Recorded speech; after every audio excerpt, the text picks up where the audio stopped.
Hello everyone, ફરી એકવાર આ યુટ્યુબ ચેનલમાં તમારું હાર્દિક સ્વાગત છે. આજે આપણે ઇંગ્લિશ ગ્રામરનું પેપર સોલ્યુશન જોઈશું, જે એક્સરે આસિસ્ટન્ટ 346 ડિસેમ્બર 2025ના દિવસે CBRT રીતે લેવાયું હતું. ઓકે, આની એક્ઝામ અમે આપી હતી. તો આ પેપરમાં કેવા ક્વેશ્ચન ઇંગ્લિશમાં આવે, હવે આ જે પેપરના સવાલ છે તમને ક્યાં ક્યાં કામ લાગશે?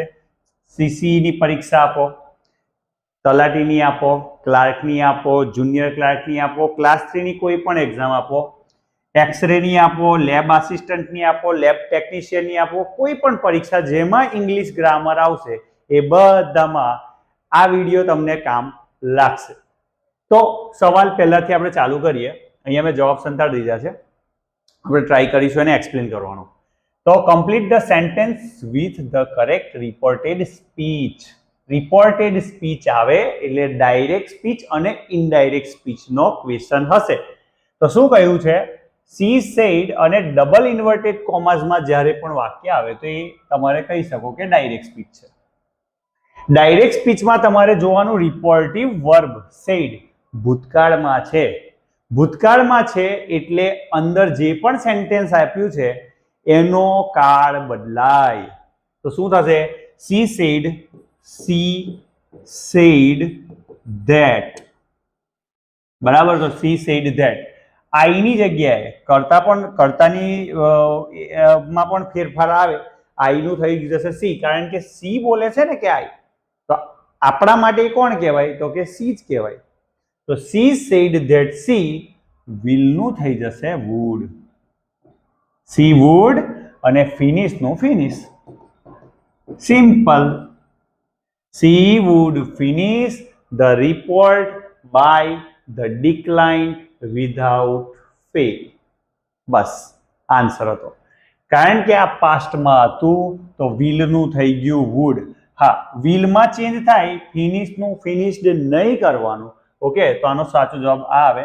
જોઈએ, વિલ ફિનિશનું વુડ ફિનિશ થઈ ગયું ને. હવે તમારે કાળ વિશે તમારે જો જાણવું હોય, સમજવું હોય, કાળનો એકદમ સિમ્પલ ટ્રીક વાળો વિડીયો કે જેમાં direct speech, indirect speech, active voice, passive voice એક જ ટેબલમાં આવી જાય, 15 મિનિટમાં આવડી જાય. હું શીખવાડવા તૈયાર છું, પણ આ વિડીયોને મેક્સિમમ છોકરાઓ સુધી પહોંચતો કરો. 1000 લાઈક જોઈએ, વધારે તો માંગતો નથી. 1000 લાઈક જોઈએ અને મેક્સિમમ ટુ મેક્સિમમ છોકરાઓ સુધી શેર કરો. હું તમને ગેરંટી આપું છું કે એવો સરસ કાળ પર વિડીયો બનાવીશ કે તમે એક જ વિડીયો બસ એટલું જોઈ લેશો ને તો active voice, passive voice, direct speech, indirect સ્પીચમાં ગોથવું નહીં ખાવ. કારણ કે આમાં તમે જુઓ કેટલા ક્વેશ્ચન આવ્યા છે. ચાલો, ક્વેશ્ચન નંબર 2. હવે આમાં એવું કીધું છે, complete the following sentence in direct speech. બરાબર. હવે જે લોકો એક્સરે આસિસ્ટન્ટમાં ચોપડી લઈને વાંચવા બેઠા હશે, ચોપડીમાંથી તો કશું આવ્યું જ નહીં.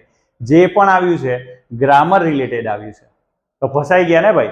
તો ફસાવાની જરૂર નથી. ગ્રામરના કોર કોન્સેપ્ટને કમ્પ્લીટ તૈયાર કરો. જ્યારે પણ દિવસમાં ટાઈમ મળે ત્યારે ડિક્શનરી, પોકેટ ડિક્શનરી જો અહીંયા હશે મારી પાસે.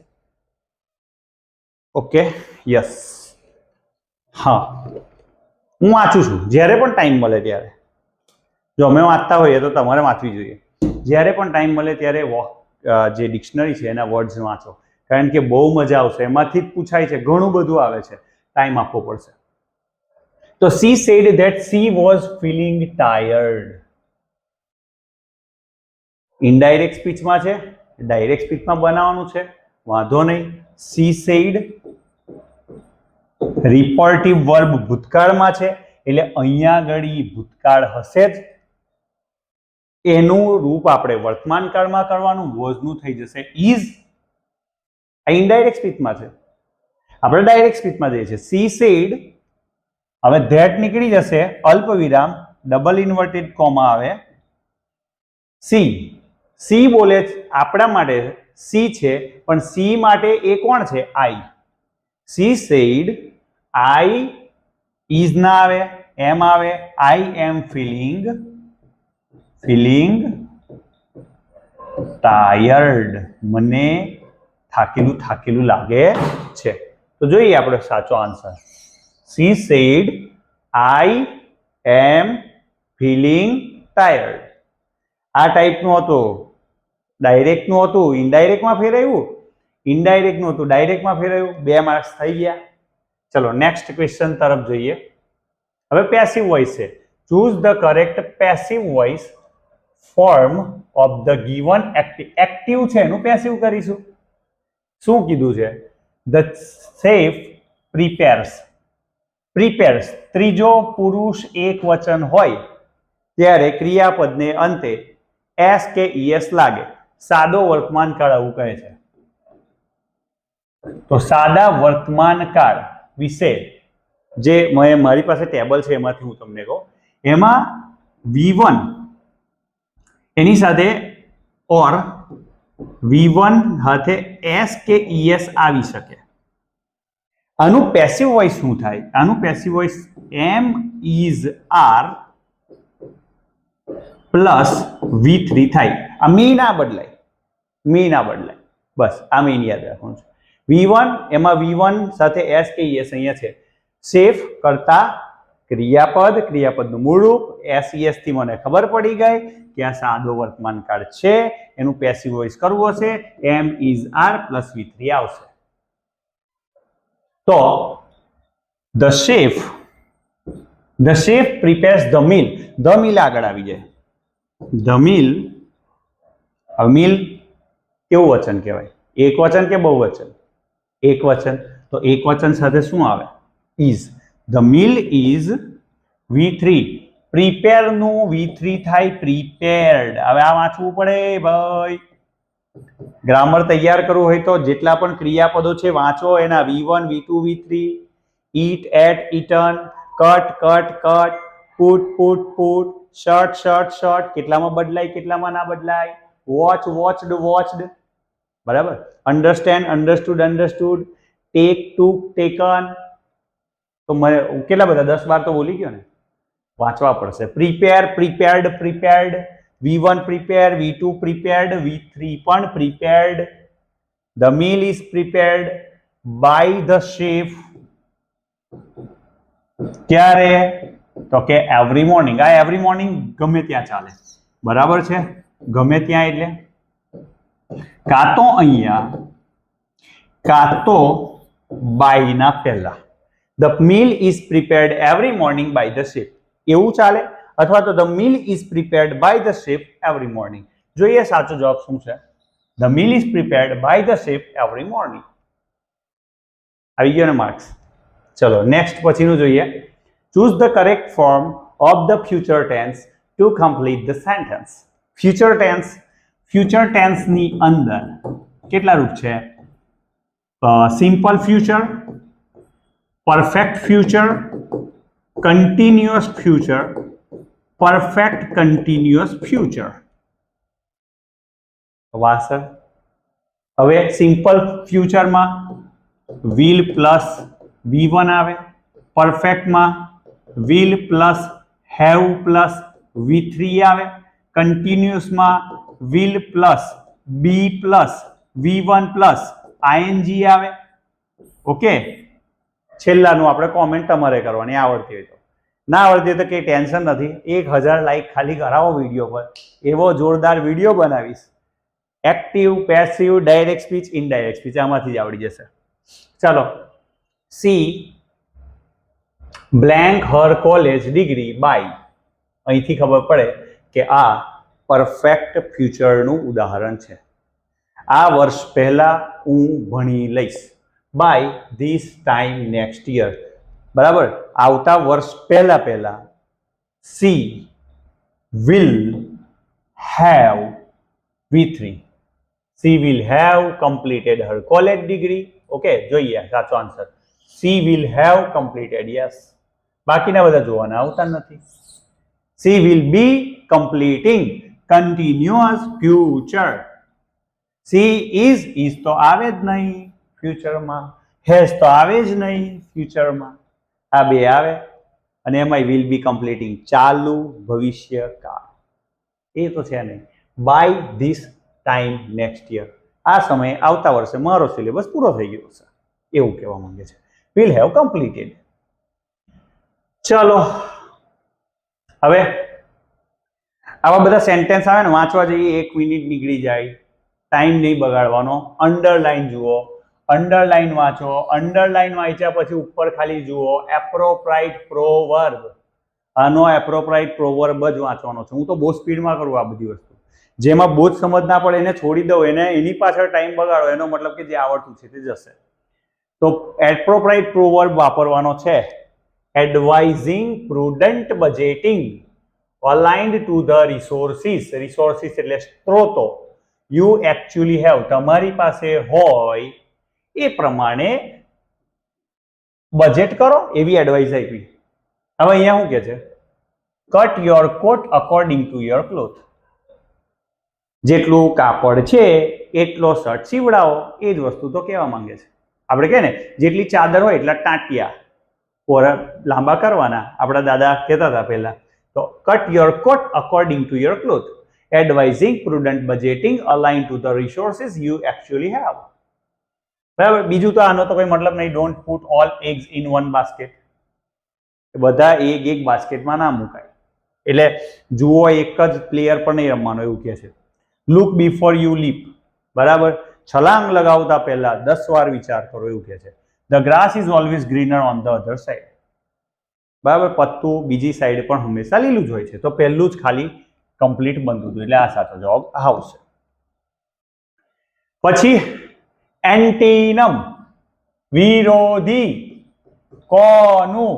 કોમ્પ્લેક્સનું. બીજું વાંચવાનું નહીં. કોમ્પ્લેક્સ એટલે જટિલ, જટિલનું વિરોધી સરળ, સરળનું મતલબ થાય સિમ્પલ. બસ પતી ગયું, બીજું વિચારવાનું જ નહીં રહેતું. ચલો હવે અહીંયા આ મેં છોડ્યો હતો કારણ કે મને બધાના ફૂલ ફોર્મ ખબર જ નથી ગુજરાતીમાં. પણ શું કહે છે? સમવન હુ એન્ટરટેન્સ પીપલ, લોકોને ખુશ કરે by speaking without moving their lips. અવાજ પણ ના કરે, એવું એમ. To make it seem as if the voice is coming from somewhere else. બીજી જગ્યાએથી અવાજ આવતો હોય એવું નાટક કરી અવાજ બોલ્યા વગર પોતાના મોંમાંથી જ અવાજ કાઢે, એને શું કહેવાય? વેન્ટ્રીલોક્વિસ્ટ. વેન્ટ્રીલોક્વિસ્ટ એવું કહેવાય. એટલે કે હોઠ હલાવ્યા વગર અવાજ કાઢનાર. બરાબર. ઓક્યુલિસ્ટ કોને કહેવાય? જાદુ કરવા વાળાને. ઓક્યુલિસ્ટ કોને કહેવાય? આંખના ડોક્ટરને. વેનેરોલોજિસ્ટ કોને કહેવાય? જાતીય સંક્રમિત રોગોના નિષ્ણાતને. આમાંથી કેટલા આવડતા તમને કોમેન્ટ કરજો. મને સાચું કહું તો ખાલી એક જ આ જ આવડતું હતું, બાકી આ નતા આવડતા. ઓકે. કારણ કે આંખોના ડોક્ટર પાસે જવાનું થયું નથી. ડેન્ટિસ્ટ પાસે દાંત દુખે તો ડેન્ટિસ્ટ પાસે જવાનું થાય, કાં તો પછી આપણે BHMS જઈને નાની મોટી ગોળીઓ લઈ આવીએ. પણ આંખના ડોક્ટરને ઓક્યુલિસ્ટ કહેવાય ખબર નથી. તમને પણ આજે જ ખબર પડી ને. ચલો okay. One word. No promise, કોઈ પ્રોમિસ નહીં. Noncommittal. મેં આ સવાલ વાંચ્યો જ નહીં આખો, વાંચાય જ ના. 5 સેકન્ડમાં જવાબ આપો. કેમ? કારણ કે એક સવાલ પાછળ 36 સેકન્ડ મળે. જો તમે આમાં 10 સેકન્ડમાં જવાબ આપો તો તમારી પાસે +26 સેકન્ડ વધશે. આ +26 સેકન્ડ મેથના સમમાં કામ લાગે. એમ આઈ રાઈટ? ચલો, ખતરનાક ક્વેશ્ચન આવ્યો. ખતરનાક. Arrange the part in the correct order to form a meaningful and coherent sentence. એની અંદર પહેલું અને છેલ્લું ફિક્સ છે. Cakes and Bolinhans 6 other festivals. આ ફિક્સ છે. હવે અહીંયાથી વિચારવાનું. Must for as well as RA. તો આ બે ભેગા છે તો RA આવશે. તો Cakes and Bolinhans RA. Okay, RA એટલે શું થશે? તો કે આ એ મસ્ટ, એ ક્રિસમસ ના આવે, એ એઝ વેલ એઝ ના આવે, એ મસ્ટ આવે, એટલે બીજું P આવશે. Cakes and Bolinhans are a must for પછી ક્રિસમસ એટલે S. Okay, Christmas as well